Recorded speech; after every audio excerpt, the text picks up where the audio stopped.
It's me Ranjitha. അപ്പോൾ നമ്മുടെ പുതിയൊരു വീഡിയോയിലേക്ക് എല്ലാവർക്കും സ്വാഗതം കേട്ടോ.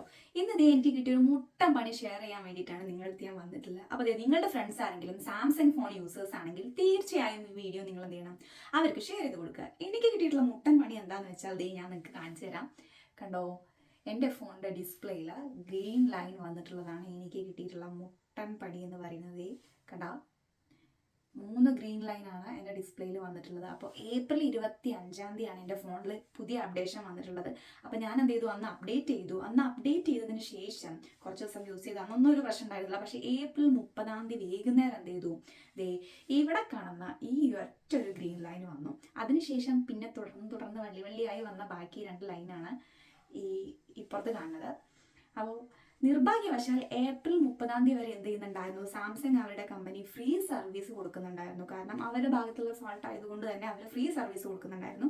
പക്ഷെ അന്ന് തന്നെയായിരുന്നു എൻ്റെ ഫോണ് ഈ ഒരു ഗ്രീൻ ലൈൻ വന്നത്. അപ്പോൾ അന്ന് വൈകുന്നേരം സർവീസ് സെൻറ്റർ അവൈലബിൾ ആണോ ആ നേരത്തെന്ന് അറിയില്ലായിരുന്നു. പക്ഷെ അവർ 8 മണി വരെ ഉണ്ടായിരുന്നത് നമുക്ക് അറിയില്ലായിരുന്നു. പക്ഷെ പിറ്റേ ദിവസം നമ്മൾ അവരെ കോൺടാക്ട് ചെയ്തു, മഞ്ചേരി സർവീസ് സെൻറ്ററിലേക്ക് കോൺടാക്ട് ചെയ്തു. അപ്പോൾ അവർ പറഞ്ഞത് എന്താണെന്ന് വെച്ചാൽ ഒരു നെഗറ്റീവായിട്ടുള്ള റെസ്പോൺസ് ആയിരുന്നു. കാരണം എന്താണ്, ഓൾറെഡി ഫ്രീ റീപ്ലേസ്മെന്റ് എന്നുള്ള ഓഫർ ഏപ്രിൽ 30 വരെ ഉണ്ടായിരുന്നുള്ളൂ. അത് കഴിഞ്ഞു, അതിനുശേഷം ഇല്ല എന്നാണ് അവർ പറഞ്ഞത്. ഞാൻ ആകെ ടെൻഷനായി. കാരണം എന്താണ്, നമുക്ക് ഫോണില്ലാണ്ട് ഒന്നും നടക്കില്ല. ഒരു ലൈന് വന്നു, ഒരു ലൈനിന്റെ പുറകെ പിന്നെ ലൈൻ വരുന്നുള്ളത് നമുക്ക് അറിയാവുന്നതുകൊണ്ട് നമ്മൾ ആകെ ടെൻഷനായി നിൽക്കായിരുന്നു. അപ്പോൾ പിന്നെ ഒന്നും നോക്കില്ല, ഞാൻ നേരെ എന്ത് ചെയ്തു, നമ്മുടെ സാംസങ്ങിന്റെ സർവീസ് സെന്ററിലേക്ക് എന്ത് ചെയ്തു, മെയിൽ അയച്ചു. എൻ്റെ പ്രോബ്ലംസ് പറഞ്ഞുകൊണ്ട് ഇതാണ് സംഭവം, എനിക്ക് ഫ്രീ റീപ്ലേസ്മെന്റ് വേണമെന്ന് പറഞ്ഞുകൊണ്ട് ഞാൻ എന്ത് ചെയ്തു, ഒരു മെയിൽ അയച്ചു.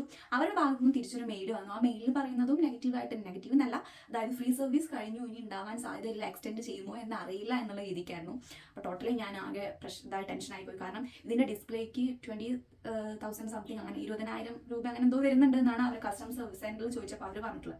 അപ്പോൾ അത്രയും എമൗണ്ട് കൊടുത്ത് ഡിസ്പ്ലേ നന്നാക്കുക എന്ന് പറയുമ്പോൾ അതിനകത്ത് നല്ല വേറൊരു ഫോൺ വാങ്ങിക്കുന്നതായിരിക്കും. അപ്പോൾ ടോട്ടലി ഇങ്ങനെ നിൽക്കുമ്പോൾ ഞാൻ ഒന്നും കൂടി എന്ത് ചെയ്തു, മെയിൽ ചെയ്തു. ഒരു ത്രെട്ടൻ രീതിയിൽ, ഞാൻ എന്താണ്, ഒരു കണ്ടന്റ് ക്രിയേറ്റർ ആണ്, ഒരു യൂട്യൂബർ ആണ്, എനിക്ക് ഫ്രീ റീപ്ലേസ്മെന്റ് കൂടിയേ തീരുള്ളൂ എന്ന രീതിയിൽ ഞാൻ എന്ത് ചെയ്തു, ഒരു മെയിൽ ചെയ്തു. അതുപോലെ തന്നെ ഞാൻ എൻ്റെ ഇൻസ്റ്റഗ്രാമിൽ ഒരു സ്റ്റോറി ഇട്ടിട്ടുണ്ടായിരുന്നു, ഇങ്ങനെ അവരെ മെൻഷൻ ചെയ്തുകൊണ്ട്, ടാഗ് ചെയ്തുകൊണ്ട്. ഓൾറെഡി എൻ്റെ സ്റ്റോറീസ് ഒരു 1000 പേര് കാണാറുണ്ടായിരുന്നുള്ളൂ. പക്ഷെ അന്ന് ഇട്ട സ്റ്റോറി എന്ന് പറയുന്നത് 2700 സംതിങ് ആളുകൾ എന്ത് ചെയ്തു, സ്റ്റോറി വ്യൂ ചെയ്തു. എനിക്ക് ഒരുപാട് പേര് DM ചെയ്തു, എന്ത് സെയിം ഇഷ്യൂസ് ഫേസ് ചെയ്യുന്നുണ്ടെന്ന് പറഞ്ഞിട്ടുള്ളത്. അപ്പോൾ കുറേ പേര് അങ്ങനെ അവർക്കും ഇഷ്യൂ ഉണ്ടെന്ന് പറഞ്ഞ് എനിക്ക് DM ചെയ്തു. അപ്പോൾ ഞാൻ വീണ്ടും എന്ത് ചെയ്തു, കണ്ടിന്യൂസ് ആയിട്ട് ഞാൻ ഒരുപാട് മെയിൽ അവർക്ക് അയച്ചുകൊണ്ടേയിരുന്നു. ഞാൻ എങ്ങനെയാണ് മെയിൽ അയച്ചിട്ടുള്ളത് ഞാൻ സൈഡിൽ കൊടുക്കുന്നുണ്ട്. ഫസ്റ്റ് അയച്ച മെയിൽ, സെക്കൻഡ് അയച്ചത്, പിന്നെ അവരിങ്ങോട്ട് അയച്ചതൊക്കെ ഞാൻ സൈഡിൽ കൊടുക്കാം. അപ്പോൾ അങ്ങനെ കണ്ടിന്യൂസ് ആയിട്ട് ഞാൻ മെയിൽ അയച്ചു. ഫൈനലി എന്നെ കസ്റ്റമർ കെയർ സർവീസ് സെന്ററിൽ നിന്ന് ഒരു ലേഡി കോൺടാക്ട് ചെയ്തു, ഒരു കസ്റ്റമർ കെയർ എക്സിക്യൂട്ടീവ് എന്നെ കോൺടാക്ട് ചെയ്തു.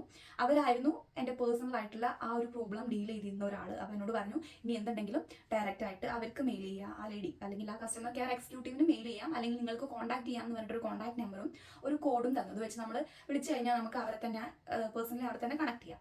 അങ്ങനെ ഫൈനലി അവർ എന്നോട് എന്ത് ചോദിച്ചു, അതിൻ്റെ ഡോക്യുമെന്റ്സ് ചോദിച്ചു. കാരണം 2 വർഷമായിട്ട് യൂസ് ചെയ്യുന്ന ഫോണാണ്, അതിൻ്റെ ഇൻവോയ്സും കാര്യങ്ങളൊന്നും എൻ്റെ കയ്യിൽ നിന്ന് മിസ്സായി എന്ന് പറഞ്ഞു. പിന്നെ ഫസ്റ്റ് യൂസ് ചെയ്ത നമ്പർ അത് എനിക്ക് ഓർമ്മയില്ല, അതായത് സിം ആക്ടിവേറ്റ് ചെയ്തപ്പോൾ, ഫോൺ ആക്ടിവേറ്റ് ചെയ്തപ്പോൾ യൂസ് ചെയ്ത നമ്പർ അത് എനിക്ക് ഓർമ്മയില്ല.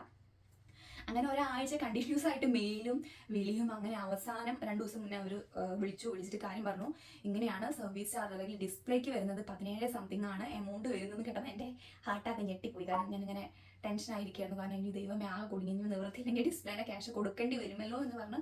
പിന്നെ അവർ പറഞ്ഞത്, നിങ്ങൾക്ക് ഞങ്ങൾ ഓഫർ ചെയ്യുന്നത് എന്താണെന്ന് വെച്ചാൽ ഡിസ്പ്ലേ എന്ത് ചെയ്യാം, ഞങ്ങൾ ഫ്രീ ആയിട്ട് നിങ്ങൾക്ക് തരാം. പക്ഷേ കസ്റ്റമർ കെയറിൽ വരുന്ന അവരുടെ 413 രൂപ എന്നുള്ള സർവീസ് ചാർജ് നിങ്ങൾ കൊടുക്കണം എന്ന് പറഞ്ഞു.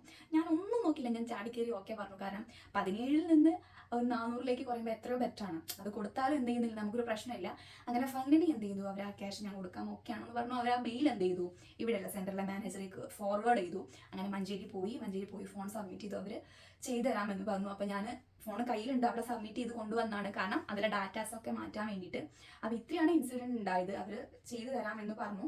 മാത്രമല്ല നമുക്കൊരു ബെനിഫിറ്റ് എന്താണെന്ന് വെച്ചാൽ, ഡിസ്പ്ലേ ചേഞ്ച് ചെയ്യുന്ന സമയത്ത് തന്നെ നമ്മുടെ ബാറ്ററിയും കൂടെ അവർ ചേഞ്ച് ചെയ്യും. കാരണം ഡിസ്പ്ലേ ബാറ്ററി കണക്ട് ആയിട്ട് വരുന്ന സാധനം ആയതുകൊണ്ട് അതും നല്ല ബെനിഫിറ്റ് ആണ്. കാരണം വെച്ചാൽ നമ്മൾ കുറച്ച് കാലം യൂസ് ചെയ്ത ഫോണാണ്, അതിൻ്റെ ബാറ്ററി ഇതെന്ന് പറഞ്ഞാൽ കപ്പാസിറ്റി എന്ന് പറഞ്ഞാൽ ചിലപ്പോൾ കുറഞ്ഞിട്ടുണ്ടായിരിക്കും. പക്ഷേ ഇത് മാറ്റുന്നത് കൂടെ തന്നെ അവർ ഈ ബാറ്ററിയും കൂടെ നമുക്ക് മാറ്റി തരുന്നുണ്ട്. അപ്പോൾ ഇത്രയാണ് സംഭവിച്ച കാര്യം എന്ന് പറയുന്നത്. അതിൻ്റെ ബാക്കി ഡീറ്റെയിൽസ് ഞാൻ ഏത് ഇതിലേക്കാണ് ഇമെയിൽ ചെയ്തത്, അല്ലെങ്കിൽ എങ്ങനെയൊക്കെയാണ് കാര്യങ്ങൾ മൂവ് ചെയ്തെന്നുള്ളത് നാളെ പറയാം. അതുപോലെ സൈഡിൽ ഇമെയിലും കൊടുക്കാം. അപ്പോൾ നിങ്ങൾക്ക് ആർക്കെങ്കിലും ഈ സെയിം ഇഷ്യൂ ഫേസ് ചെയ്യുന്നുണ്ടെങ്കിൽ തീർച്ചയായിട്ടും നിങ്ങൾ എന്ത് ചെയ്യുക, അതുപോലെ ചെയ്ത് നോക്കുക. ഫ്രീ സർവീസ് കിട്ടാൻ സാധ്യതയുണ്ട്. മുഴുവനായിട്ടും പറയുന്നില്ല, എല്ലാവരും കേസിലും എങ്ങനെയാണെന്ന് അറിയില്ല. പക്ഷേ ഒരുപാട് കംപ്ലയിൻറ്റ്സ് നമ്മൾ കണ്ടിട്ടുണ്ടായിരുന്നു വീഡിയോസും കാര്യങ്ങളായിട്ട്. അതുപോലെ സർവീസ് സെൻ്ററിനെ കുറിച്ചിട്ടും നല്ല അഭിപ്രായമൊന്നും അല്ലായിരുന്നു. പക്ഷേ അവിടെ പോയപ്പോൾ നമ്മളോട് അവർ ബിഹേവ് ചെയ്ത് നല്ല രീതിക്ക് തന്നെയായിരുന്നു, ചെയ്തു തരാം എന്നുള്ള രീതിക്കൊക്കെ പറഞ്ഞു. അപ്പോൾ ദേ നമ്മൾ ഫോൺ കൊണ്ടു കൊടുത്തിട്ട് അവർ റെഡിയാക്കി തരും എന്നാണ് പറഞ്ഞിട്ടുള്ളത്. അപ്പോൾ ഇത്രയാണ് എനിക്ക് കിട്ടിയ പണി. അതിൻ്റെ ബാക്കി കാര്യങ്ങളൊക്കെ ഞാൻ പറഞ്ഞത്. അപ്പോൾ നിങ്ങൾക്കും ഇതുപോലെയുള്ള പ്രശ്നങ്ങൾ ഫേസ് ചെയ്യുന്നുണ്ടെങ്കിൽ തീർച്ചയായും അവരെ കോൺടാക്ട് ചെയ്യുക, മെയിൽ ചെയ്യുക, കണ്ടിന്യൂസ് ആയിട്ട് ചെയ്തുകൊണ്ടിരിക്കുക. ഫൈനലി എന്തെങ്കിലും റിസൾട്ട് നിങ്ങൾക്ക് കിട്ടും. അപ്പോൾ ഈ വീഡിയോ നിങ്ങൾ തീർച്ചയായിട്ടും എന്ത് ചെയ്യണം, അയച്ചു കൊടുക്കുക, ഷെയർ ചെയ്ത് കൊടുക്കുക. അപ്പോൾ നമ്മുടെ ഫോൺ നമുക്ക് നമ്മുടെ ഡിസ്പ്ലേ ഒക്കെ ക്ലിയറായി ആ ഗ്രീൻ ലൈനൊക്കെ പോയി കിട്ടിയിട്ടുണ്ട് കേട്ടോ. അത് കഴിഞ്ഞതിന് ശേഷം നമ്മുടെയൊക്കെ ഒരു ടെക്സ്റ്റ് മെസ്സേജും വന്നിട്ടുണ്ടായിരുന്നു, പേ ചെയ്തു, ഇത്ര എമൗണ്ട് പേ ചെയ്തു എന്ന് പറഞ്ഞിട്ട്. സോ അടുത്ത വീഡിയോ ആയിട്ട് കാണുന്നതായിരിക്കും. Tata, bye bye.